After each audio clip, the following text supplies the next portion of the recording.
Vamos a la palabra, vamos a ver qué es lo que Dios nos quiere enseñar y hablar el día de hoy. Abran sus Biblias en Isaías capítulo 54. Isaías capítulo 54.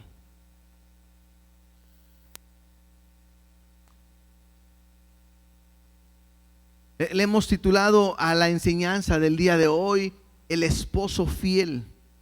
Y créame que este versículo, este capítulo más bien, es un capítulo muy especial donde podemos aprender mucho del amor, de la misericordia y de la gracia que Dios tiene para con nosotros.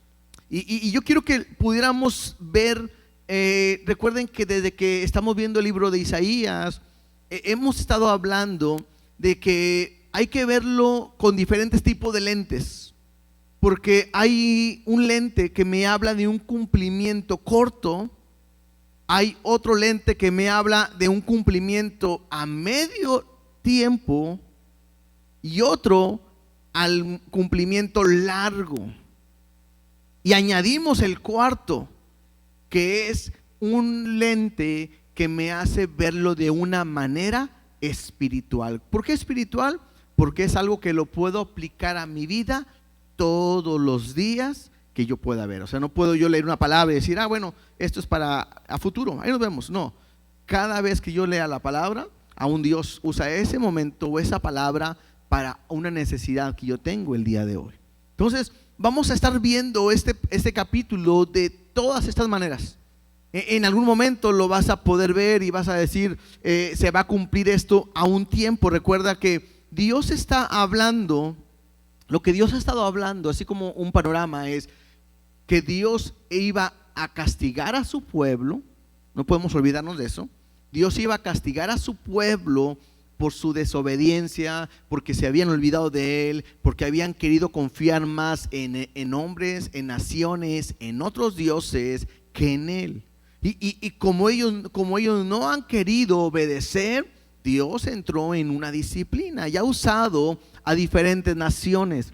Y en este momento Dios está hablando acerca de estos 70 años donde ellos van a estar en cautiverio, fueron exiliados en Babilonia. Y que de ahí Dios va a mandar a alguien, a un siervo, y lo hemos visto, que era Ciro, que va a rescatarlos con el propósito de volver a levantarlos. Todo esto es lo que está Dios hablando. Entonces, la semana pasada vimos cómo Dios hablaba del perdón, el rescate, la salvación.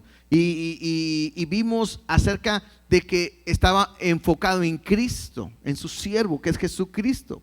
Pero el día de hoy estaremos viendo también cómo Dios va a mostrar su amor a pesar de que ellos están en disciplina y cómo Dios los va a sacar. Entonces, otra vez, vuelvo a decirte, vamos a verlo de diferentes maneras, en un cumplimiento cercano, porque Dios los va a restaurar, en un cumplimiento a medio tiempo, porque se va a cumplir más adelante, o a un tiempo futuro que todavía no ha pasado, pero también lo podemos ver en un tiempo espiritual para que tú lo puedas aplicar a tu vida. Y creo que es un capítulo hermoso, precioso, y que muchas veces ya lo han leído, lo han escuchado, y que muchos lo hablan como una manera motivacional. Y bueno, yo creo que la palabra al final te motiva a seguir adelante, tener esa esperanza, pero no como para poseer y tomar y conquistar, sino para que puedas ver el amor, la gracia y el cuidado de Dios sobre tu vida. Pero vamos a orar y vamos a poner este tiempo en las manos de Dios para que Él sea hablando y ministrando en nuestros corazones. Papá, te damos gracias porque eres bueno y porque eres fiel, porque nos permite estar en esta mañana todos juntos para leer tu palabra, para poder pues estudiarla, leerla y aprender lo que tú nos quieres hablar. Espíritu Santo, toma el control de esta reunión y tú permite que cada palabra caiga exacta en un corazón bueno, en una tierra fértil, para que pueda producir el fruto que tú quieres hacer en cada uno de nosotros. Háblanos, enséñanos, ministranos, quita toda distracción de nuestras vidas y permite que podamos caminar en tu verdad.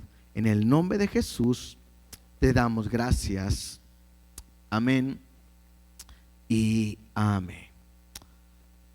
Entonces, vamos a leer la porción de la palabra, vamos a irnos verso a verso y vamos a ver qué es lo que Dios nos quiere hablar el día de hoy. La primera parte tiene que ver con cómo Israel será restaurado por Dios, y lo que Dios hace es hacer una comparativa con una mujer.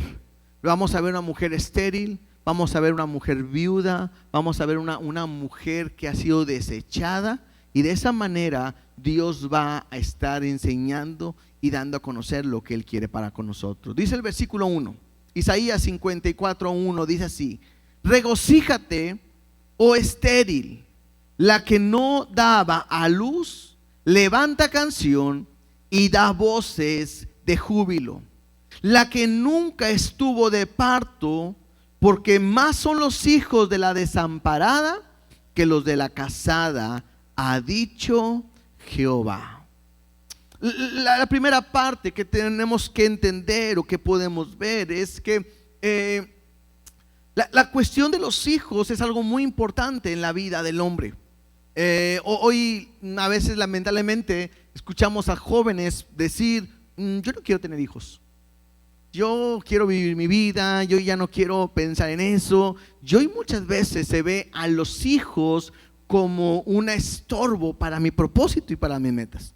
No sé si han escuchado, es que pues yo iba a estudiar, queríamos prepararme más, pero pues quedé embarazada, nació él y pues ya no pude ya estudiar más adelante. Y de repente los hijos se ven como eso, algo que detiene nuestro crecimiento. Pero los hijos siempre, la Biblia me muestra que son una bendición.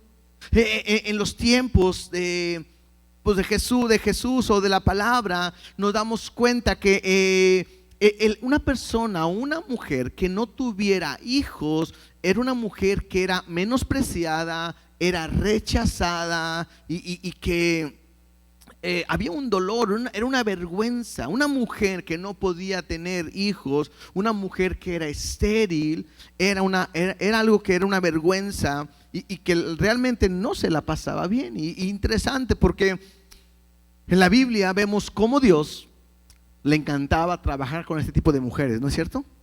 Hacer cosas de donde no se podía, hacer que sean reales y que se puedan cumplir. Entonces, el hecho de que una mujer no pudiera tener hijos había un significado de vergüenza, de deshonra y de humillación, ¿sí? Vergüenza, deshonra y humillación. Entonces, lo que hace Dios al momento de estar hablando y diciéndole a su pueblo, a Israel, le dice: regocíjate, oh estéril.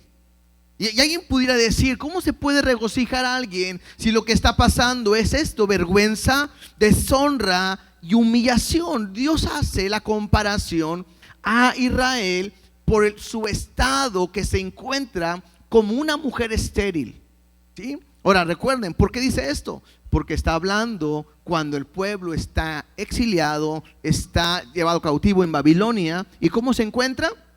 Pues se encuentra en vergüenza, se encuentra en deshonra y en humillación. Entonces lo que él hace es: bueno, tú que eres estéril, levanta canción y da voces de júbilo. Y entonces dice: la que nunca estuvo de parto, pues la estéril, porque más son los hijos de la desamparada que los de la casada, ha dicho Jehová. Entonces, lo que Dios está haciendo es que al momento de prometer una liberación gloriosa, es también decirle que Dios va a quitarles su vergüenza, su deshonra y su humillación. Y que ellos estaban de esa manera, pero que ahora Dios les iba a dar hijos. Y los hijos que ellos van a tener iban a ser mucho más hijos, o tendrán mucho más hijos que aquella que estaba casada o que estaba bien. Entonces Jesús está diciendo Dios está diciendo de esta manera. Versículo 2 le dice: ensancha el sitio de tu tienda y las cortinas de tu habitación, sean extendidas. No seas escasa, alarga tus cuerdas y refuerza tus estacas. Porque te extenderás a la mano derecha y a la mano izquierda, y tu descendencia heredará naciones y habitará las ciudades asoladas. Entonces Dios le está diciendo a su pueblo: si estás en vergüenza, estás en deshonra, estás en humillación, pero ahora canta, celebra, porque vendrá un cambio en ti. Tú que nunca has dado a luz, nunca has estado en parto, que no has tenido hijos, bueno, te digo algo: tendrás tantos hijos que más que aquellos que están casados. Es más, Dios empieza a decirles: empieza a extenderte. En nuestros días pudiera decir: empieza a modificar tu casa. Empieza a extenderte a la derecha, a la izquierda. Y luego incluso le dice: pero mira, no seas escaso.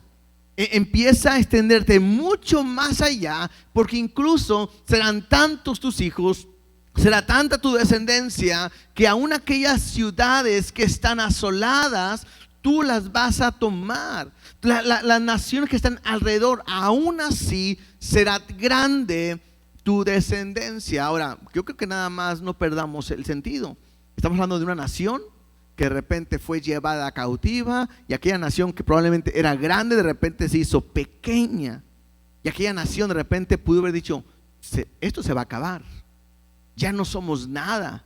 Y Dios le dice: no te preocupes, porque celebra y canta, porque yo voy a hacer que lo que no es nada, poco a poco pueda ser algo grande, y entonces vas a poder ver mi mano, ¿verdad? Aquellos que se veían débiles, somos esclavos, no se ve nada, de repente Dios dice: prepárate, porque vendrá algo grande para tu vida. Versículo 4, le dice Dios: no temas, pues no serás confundida, y no te avergüences, porque no serás afrentada, sino que te olvidarás de la vergüenza de tu juventud, y de la afrenta de tu viudez no tendrás más memoria. ¿Sí?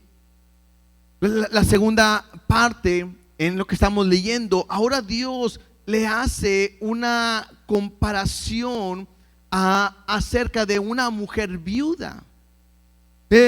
Una mujer viuda tiene que ver igual con vergüenza, con desgracia y con humillación.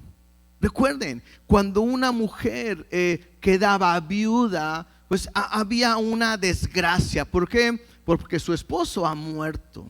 Había una vergüenza. ¿Por qué? Porque ahora ella estaba indefensa, estaba expuesta a lo que pudieran hacer. Y tú te das cuenta, Dios siempre tuvo cuidado tanto con la viuda, con el huérfano. Una mujer que era viuda podía sobrevivir, o podría sobrellevar la vida a causa de sus hijos.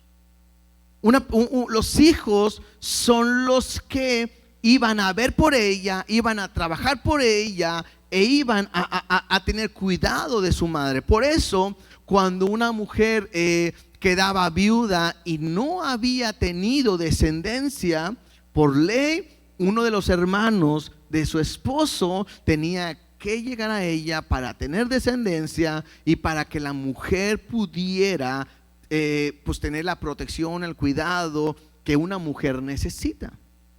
Si una mujer no tenía hijos, le quedaba de dos maneras: o vivir prostituyéndose para ganarse la vida, o la segunda era vivir de limosnas y de lo que la gente le daba. Entonces, una mujer que a lo mejor no ha tenido hijos era una mujer que estaba en vergüenza.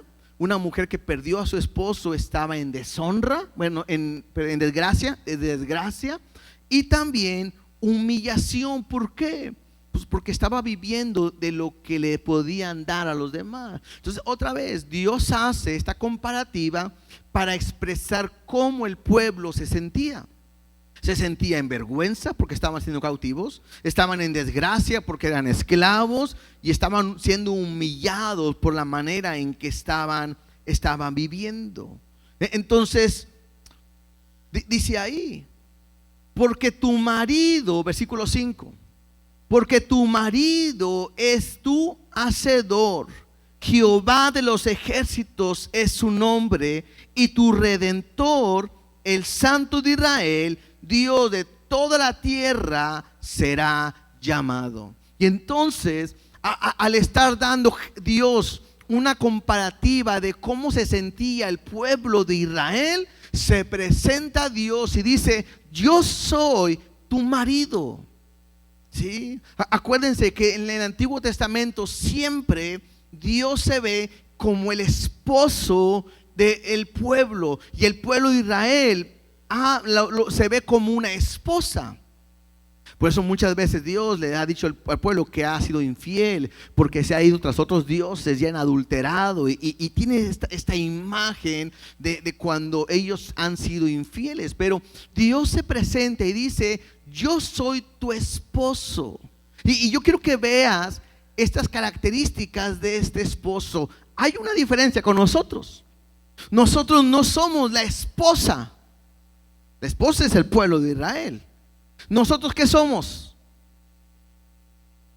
Somos la novia de del Señor Jesucristo, ¿no es cierto? Que un día vendrá por nosotros, lo ha prometido, y vendrán las bodas del Cordero, ¿verdad? Donde estaremos con Él para siempre. Pero importante, porque la misma naturaleza que veo en el Padre, en este esposo, es las mismas características que tiene el Hijo y que va a ser nuestro esposo. Y 3, y deben de ser las mismas características que una señorita tiene que buscar en un hombre de Dios. ¿Sí?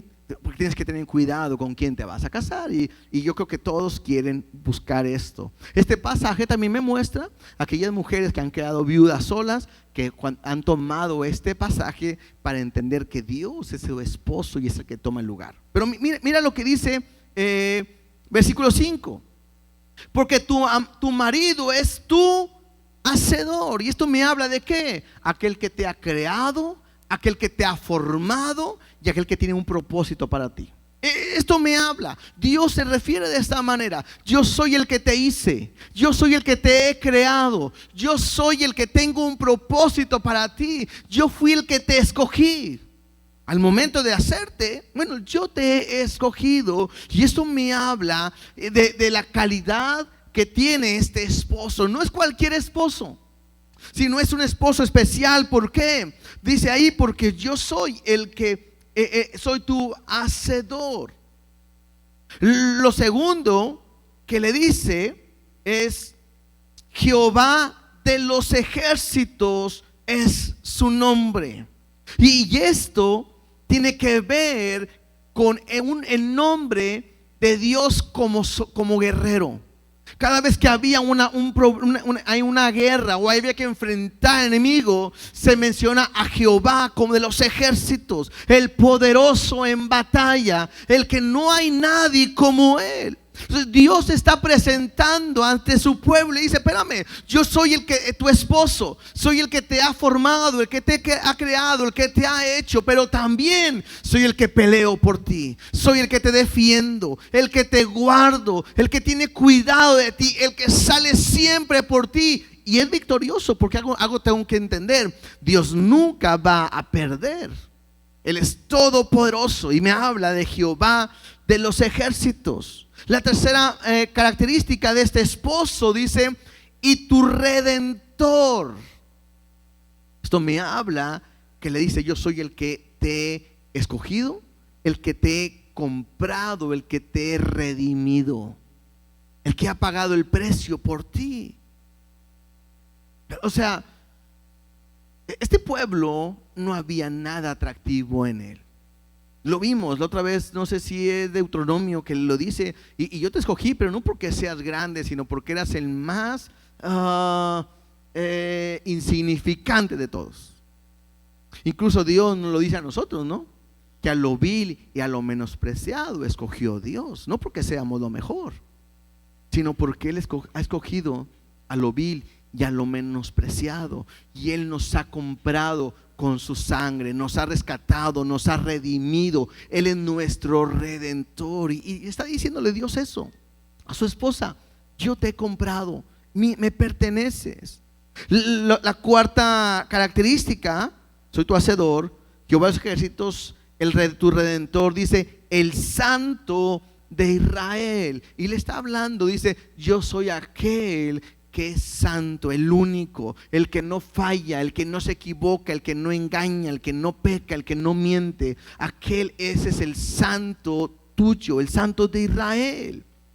Y por último le dice: Dios de toda la tierra será llamado. O sea, ese esposo tuyo es el Dios de toda la tierra, así lo llamarán, así lo conocerán, porque Él es el creador, el dueño, el general, el santo, el poderoso de todo. Y Dios se está presentando y le está diciendo. Entonces yo creo que tú puedas ver una mujer que es estéril, una mujer que es viuda, que está en vergüenza, que está en desgracia, está en humillación. Al escuchar que de repente viene un hombre y le dice: yo voy a ser tu esposo, pero no soy cualquier hombre, no soy cualquier persona, sino soy este. Bueno, había un sentido de por qué celebrar, regocijarse. No era cualquier hombre, no era cualquier esposo, sino era el grande, el poderoso en batalla. Versículo 6 dice: porque como a mujer abandonada y triste de espíritu te llamó Jehová, como a la esposa de la juventud que es repudiada, dijo el Dios tuyo. Y esta es la tercera comparativa que hace. Vimos a una mujer viuda, pero primero a una mujer estéril, después vimos a una mujer viuda, y ahora habla de una mujer que ha sido abandonada, repudiada. Y es en el sentido como cuando alguien se casa, un hombre con su mujer, y está un tiempo, ni hijos hay todavía, y simplemente no le gustó, no le pareció, no era lo que él esperaba, y la desecha y la repudia. Y en aquel tiempo había, por ciertas situaciones que no te lo vamos a ver, podía llegar a haber ese repudio sobre esa mujer. Entonces te puedes imaginar una mujer que se había guardado, esperada para estar con su pareja desde la juventud, que llaman ahí, se casan y luego de repente el hombre la desecha. ¿Cómo se sentirá?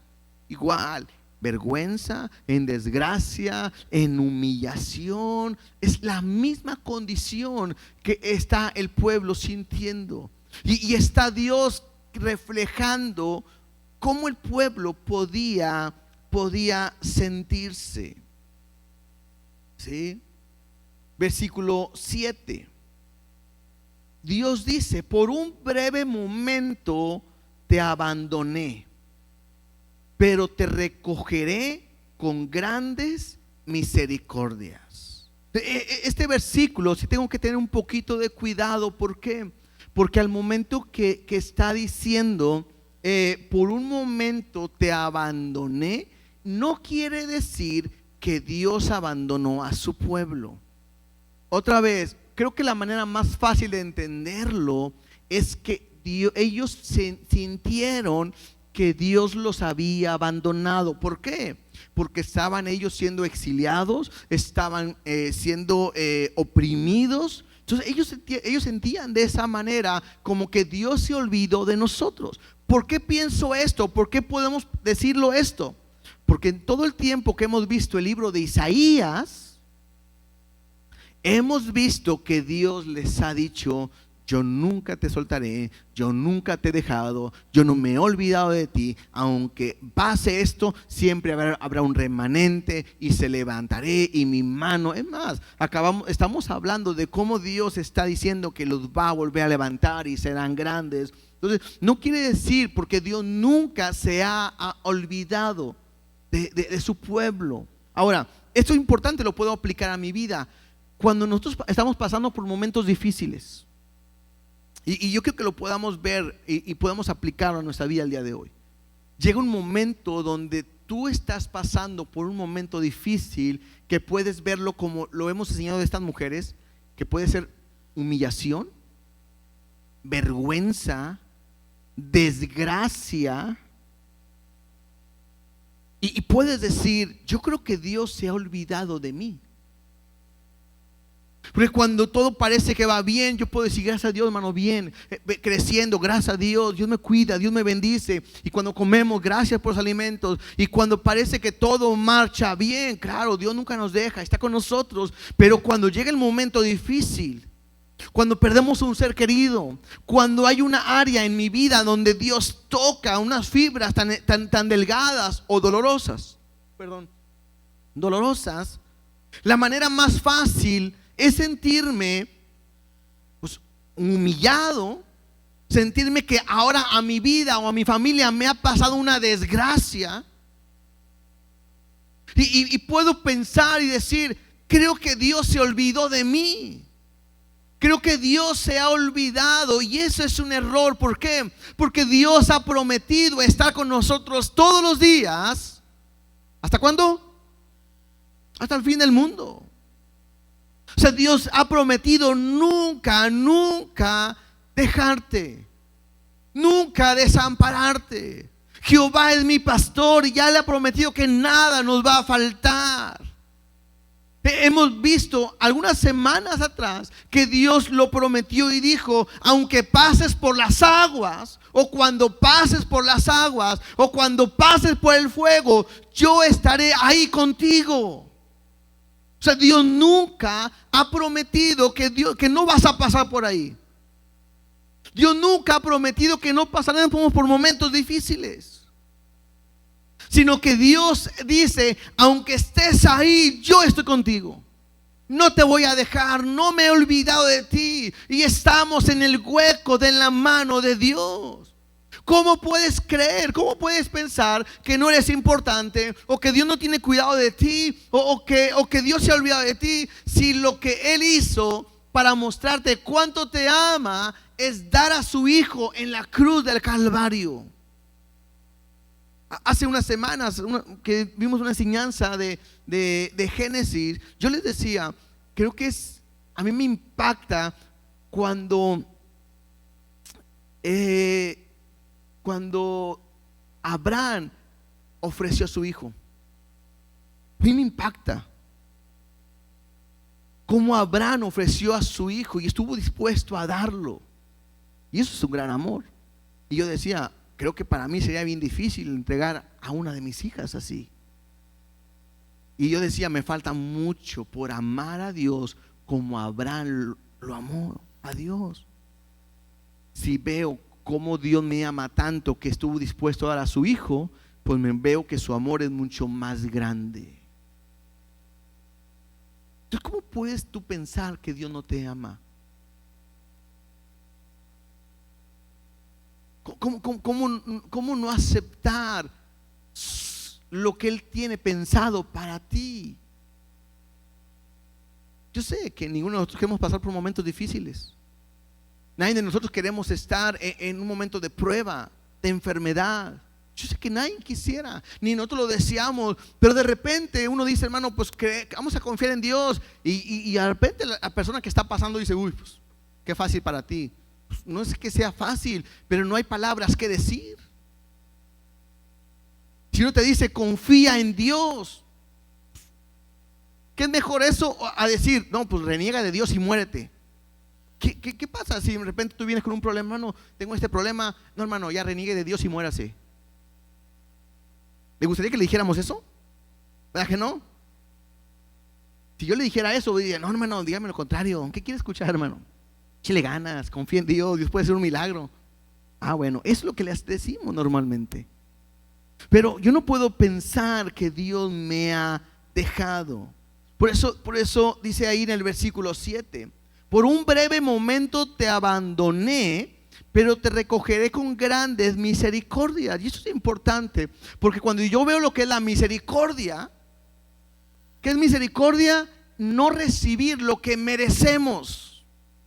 La Biblia me dice que sus misericordias son nuevas cada día, cada mañana en nosotros.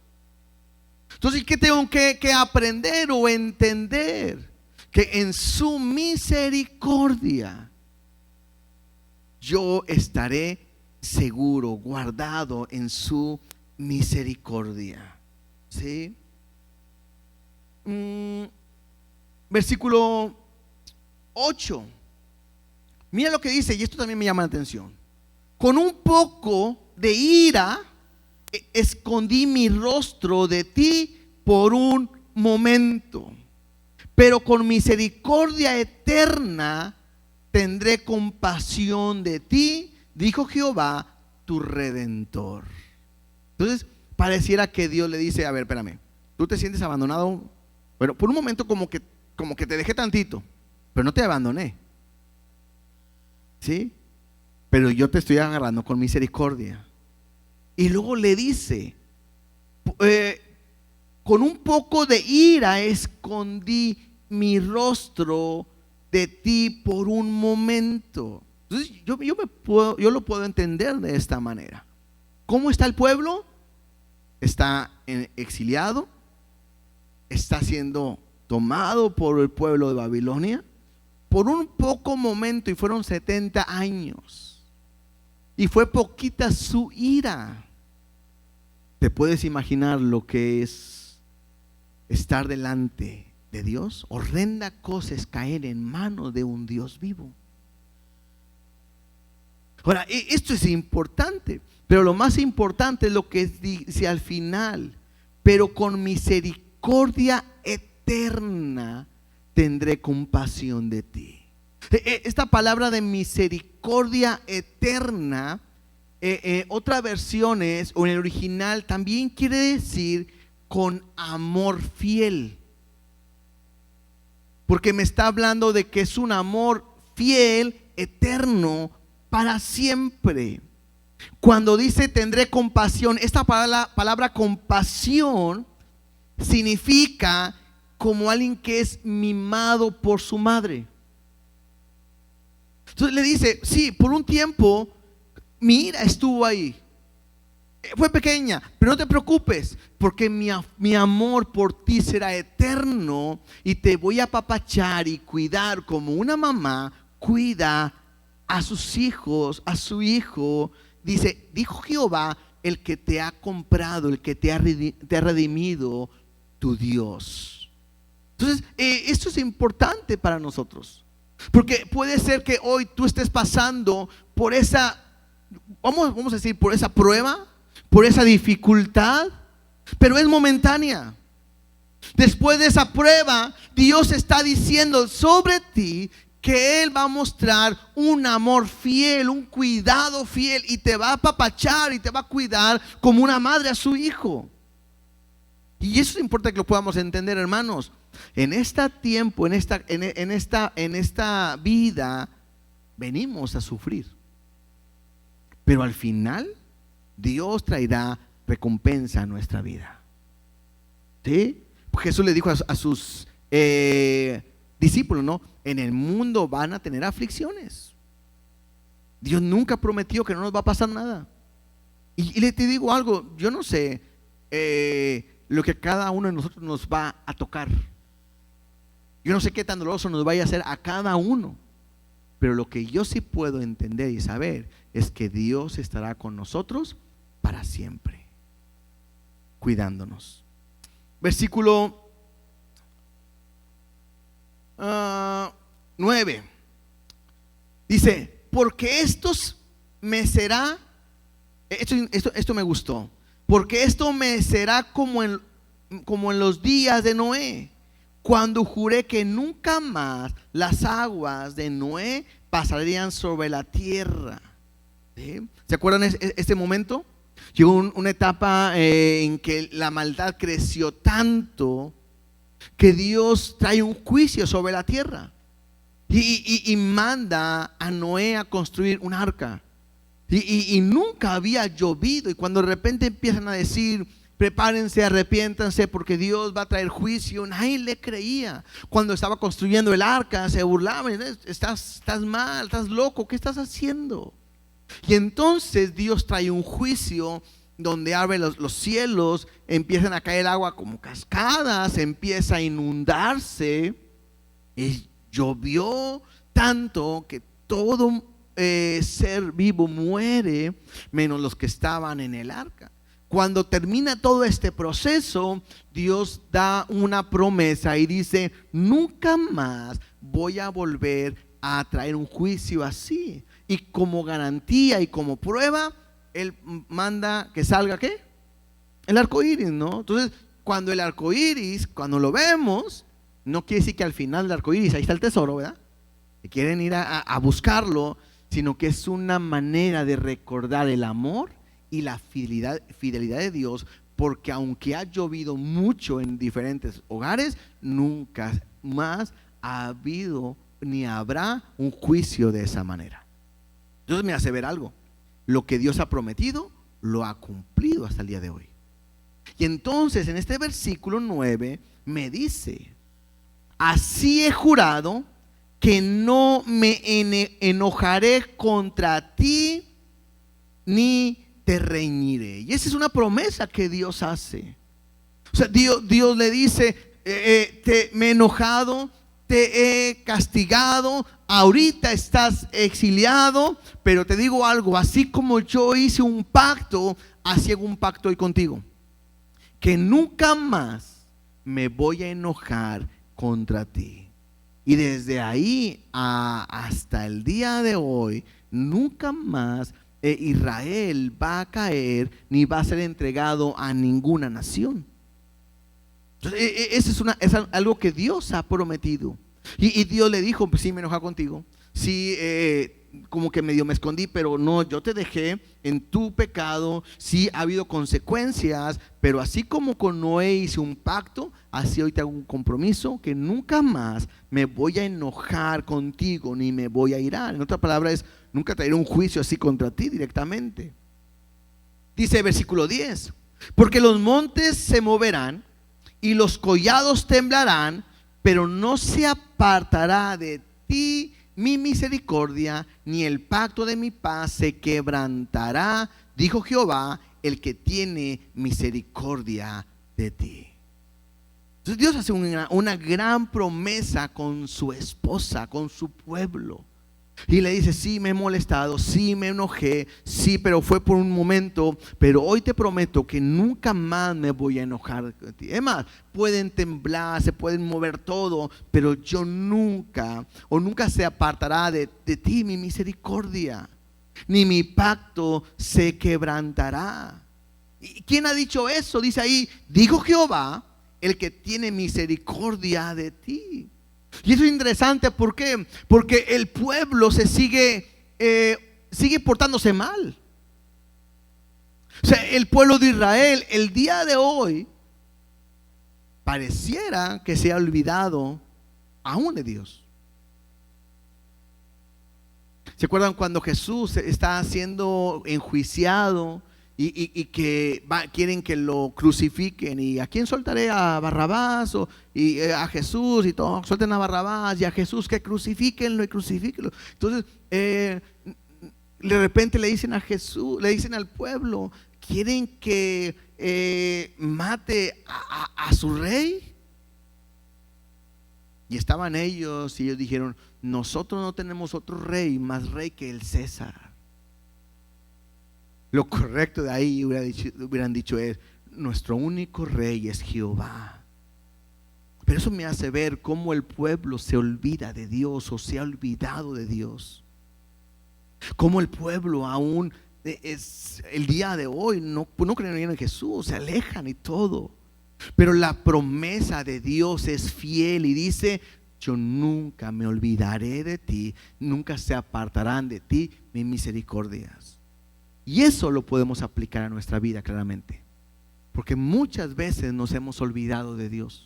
Cuando estoy enfermo, cuando tengo un problema, cuando pierdo un ser querido, de repente nos enojamos, hasta renegamos, y es que Dios no me cuida, y es que Dios no me da, y a veces ya no quiero ir a la iglesia, ya no quiero orar, y hasta me pongo como niño un berrinche, ¿no? Y aunque yo sea así, Dios permanece fiel por sus misericordias. Que a veces decimos, no, ya no quiero ir a la iglesia, ya quiero tirar el arpa, no, ya no quiero más. Y Dios dice, yo puedo permanecer fiel porque lo he prometido y porque soy el que siempre tengo misericordia de ti. Y eso es increíble, porque puede ser que alguien toda su vida viva en el pecado, y si en el último segundo le pide perdón a Dios genuinamente, ¿Dios lo perdona? Claro, esa es la misericordia de Dios. El problema es que no cualquiera tiene esa oportunidad al final de sus días. Entonces, esto me habla de cómo Dios dice, nunca se va a apartar de ti mi misericordia, ni el pacto de paz se quebrantará. Y esto me ayuda a entender, una vez que nosotros somos sus hijos, que hemos venido a Él, que le hemos aceptado y que le hemos reconocido de una manera genuina, nunca más se quebrantará ese pacto de paz que Dios ha hecho con nosotros. Versículo 11. Mira otra vez cómo la pone, cómo Dios pone a su pueblo. Está hablando de una mujer, es su esposa, porque Él se está presentando como el esposo. Dice, pobrecita, fatigada con tempestad, sin consuelo. Y pone la mira de una persona que ha sido llevada en una tempestad, ha sido agobiado, y como alguien que dice, no tengo consuelo. O sea, no hay salvación, no hay cómo salir de esto.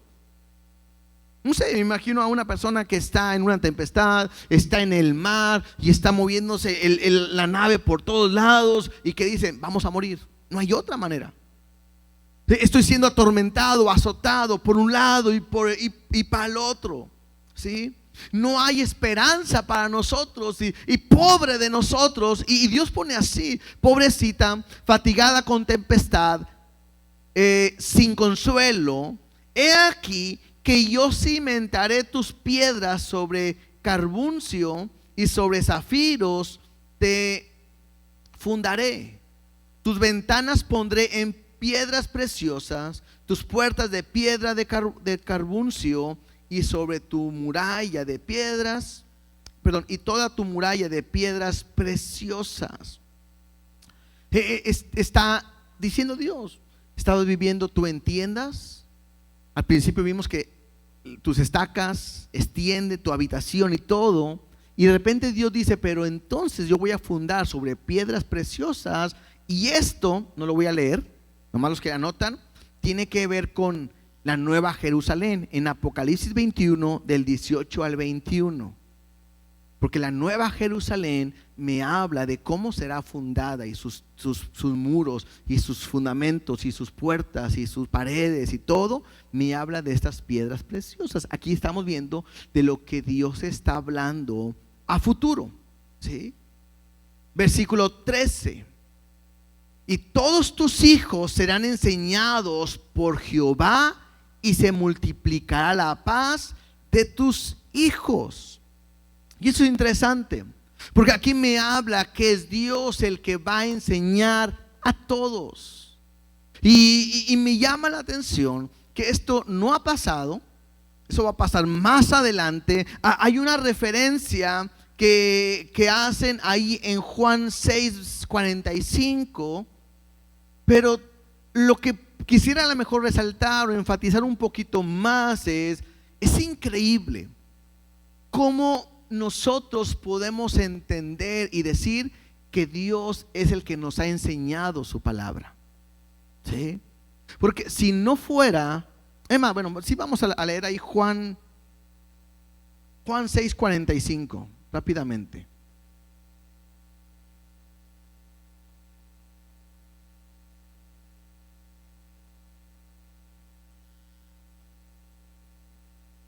desde el versículo 43, dice: Jesús respondió y les dijo: no murmuréis entre vosotros. Ninguno puede venir a mí si el Padre que me envió no lo trajere, y yo lo resucitaré en el día postrero.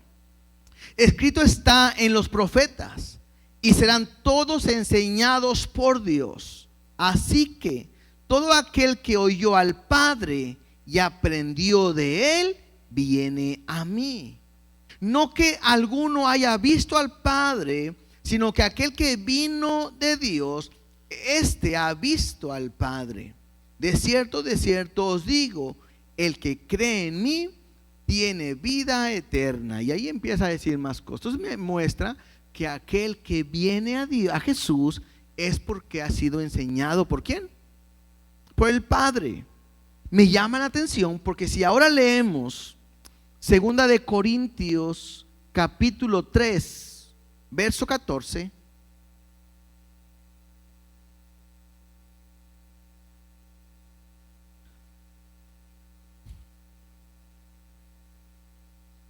Segunda de Corintios capítulo 3 versículo 14 al 16, dice así, hablando en esta carta de Pablo a la iglesia de Corintios, dice así: pero el entendimiento de ellos se embotó, porque hasta el día de hoy, cuando leen el antiguo pacto, les queda el mismo velo no descubierto, el cual por Cristo es quitado. ¿De quién está hablando? De los judíos.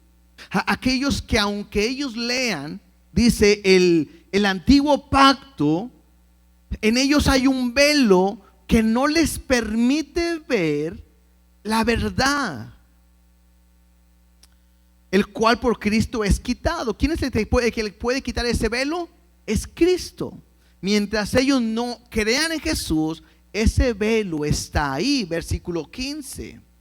Y aún hasta el día de hoy, cuando se lee a Moisés, o sea, la ley, el velo está puesto sobre el corazón de ellos. Pero cuando se conviertan al Señor, el velo se quitará. ¿Y saben dónde podemos ver esto tan fácil? Yo no sé si a ustedes les pasó o les está pasando en el libro de Isaías. Uno está leyendo el libro de Isaías y uno dice: está hablando de Jesús. Leímos el capítulo 53 y uno dice: está hablando de Jesús. ¿Cómo no pueden creer que está hablando de Jesús? Y sin embargo, ellos leen esto y no ven a Jesús ahí. ¿Por qué? Porque hay un velo. El hecho de que nosotros hoy veamos a Jesús ahí es porque ese velo se nos ha quitado a nosotros. ¿Por qué se te ha quitado? Porque es el mismo Dios que te lo ha mostrado y que te lo ha enseñado.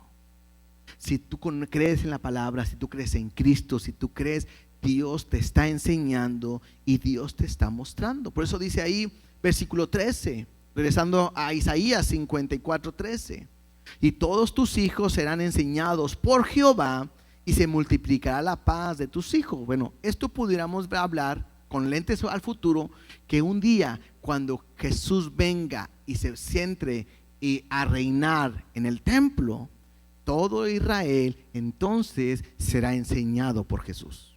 Ahí sí, se cumplirá esta palabra en ellos. Versículo 14: con justicia serás adornada, estarás lejos de opresión. Llegará un momento donde ahora sí, Dios les está diciendo a su pueblo: ya no habrá opresión sobre ti, porque no temerás, y de temor, porque no se acercarán a ti. Llegará un momento donde Dios le dice a su pueblo: yo los voy a cuidar. Versículo 15: si alguno conspirare contra ti, lo hará sin mí. El que contra ti conspirare delante de ti, caerá. Claro, llegará un momento donde Dios estará gobernando, estará rigiendo a su pueblo, y cualquiera que se levante contra el pueblo se estará levantando contra Dios, y Dios dice: ya no voy a estar yo en contra de ti, porque he prometido no enojarme, no airarme contra ti, y yo soy el que te voy a defender. Es más, si alguien se levanta contra ti, va a caer. Y esa promesa puede ser para nosotros. ¿Por qué? Porque no debes de pensar que Dios se levanta contra ti. Es algo que de repente nos han querido enseñar. Es que, hermano, a lo mejor Dios está enojado contigo. Espérame.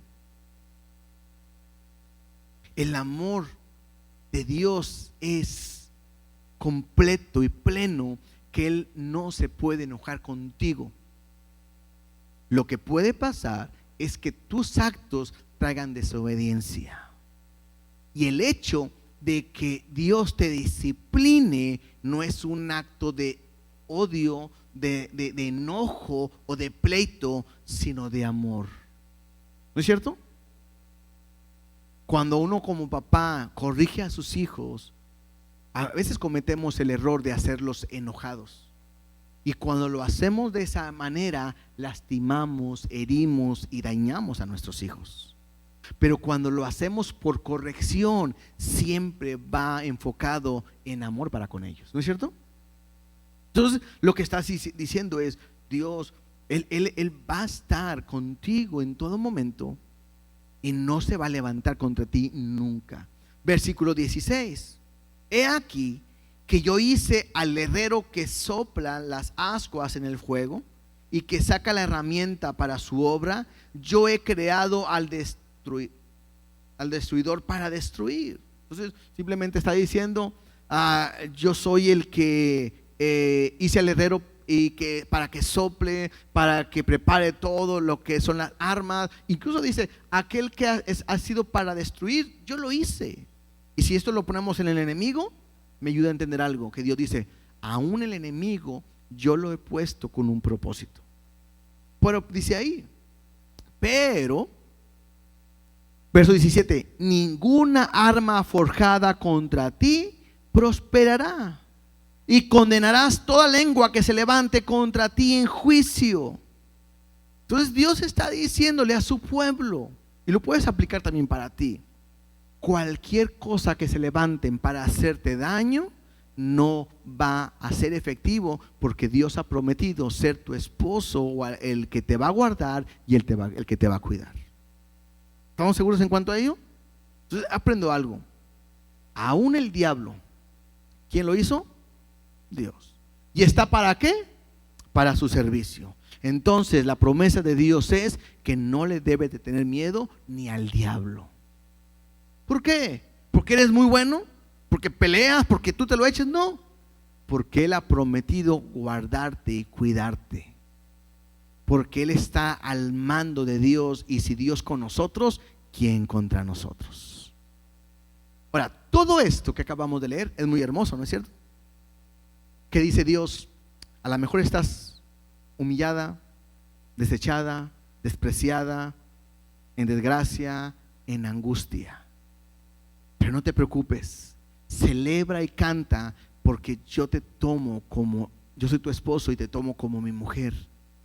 Y entonces te voy a cuidar, te voy a proteger, te voy a bendecir, te voy a prosperar, y vas a crecer y tendrás tanta bendición que no vas a poder estar ahí. Todo lo que vamos a leer prácticamente es esto. Dios le dice a su pueblo, lo aplicamos a nuestra vida, pero mira lo que dice al final, y aquí está para ver si entras o no entras en lo que dice. Versículo 17 al final dice: esta es la herencia ¿de quiénes? De los siervos de Jehová. ¿Te hago una pregunta? ¿Eres siervo? No contestes nada más que sí porque sí. Porque aquel que es siervo es aquel que ¿qué? Sirve a Dios, que le ama, que le obedece y por lo tanto le sirve. La pregunta que tengo que hacerte el día de hoy, y no me contestes a mí, ¿le estás sirviendo a Dios? A veces pensamos, y quiero ser muy exacto en esto, no, hermanos, que yo de repente a gente en el camión, en el Uber, en el taxi, en mi trabajo, le comparto. No, eso no es servir, esa es una obligación. Eso no es servir. El servir es que tú le estés entregando tu vida en un sacrificio vivo, santo, agradable, donde estás haciendo una labor específica que Dios quiere para ti. Esto que Dios ha prometido y que es hermoso, que te cuidaré, te guardaré, te bendeciré, te prosperaré, estaré contigo, seré tu esposo, todo esto le está diciendo para quiénes son. Esta es la herencia de los siervos de Jehová. Solamente eso. Dice, y su salvación de mí vendrá. Aquellos que le sirven son los que serán salvos también. Te voy a decir por qué. Porque entonces cualquier judío le podrá decir: espérame, yo tengo descendencia judía, chécame mi linaje, soy judío, y entonces esa herencia es para mí. No, soy judío, me tienes que salvar porque aquí lo prometiste. Pero Dios es bien claro y dice: esta es una herencia para aquellos que me sirven. No es todo, no es cualquier judío. Aquel que le sirve es porque ha creído, porque vive en él y le ha entregado su vida completamente a él. Puedes tú llamarte cristiano, porque y lo otro ya decimos, es que nací en un hogar cristiano. Bueno, pero no que hayas nacido en un hogar cristiano quiere decir que seas cristiano.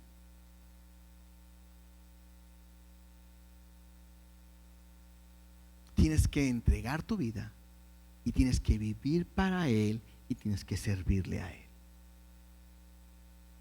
Es una evidencia de que eres su siervo, y entonces la salvación vendrá en ti. Ay, sí, ¿y eso quién lo dice? Al final dice: dijo Jehová. O sea, no lo dice el pastor, no lo estoy inventando yo, no me dijeron que se lo dijera, sino que estoy leyendo, porque eso, ¿quién lo dijo? Jehová.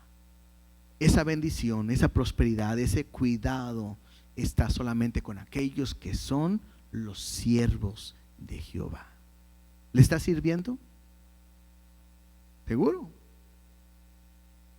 Porque la Biblia me habla de Dios llamó a unos y le dio talentos. Y uno dijo: me has dado tanto, lo voy a trabajar, y entregó el doble. Y otros, creo que uno de unos 5, uno de 3 y uno 1, si no me equivoco. Y el otro también recibió, ¿y qué hizo? Lo multiplicó, y llegó el Señor y aquí está. Y le dijo: buen siervo fiel, en lo poco fuiste fiel, entra en el negocio de tu Señor. Pero hubo una persona que le dice a Dios, le dice al dueño, le dice al amo, le dice: es que yo sé cómo eres, que te gusta cosechar donde no sembraste, y que vas a pedir, y para no fallarte lo escondí. Y Dios, o el amo, se enoja. Eso representa a Dios, y le dice: no te di el talento para eso, lo hubieras dado al banquero, hubieras tenido un crecimiento, interés, y entonces hubieras entregado algo. En otras palabras es: a todos nosotros Dios nos ha dado un talento, y muchos de nosotros, ay, qué vergüenza servir a, ay, no, me da mucha responsabilidad servir a Dios. Ay, no, es que yo no sé hacerlo. Ay, es que si me equivoco, y aguas, porque un día vamos a estar delante de Dios dando cuentas. Y yo no puedo ir con las manos vacías. Y esta herencia y esto que Dios me está diciendo hermoso, son aquellos para los que sirven completamente a Dios.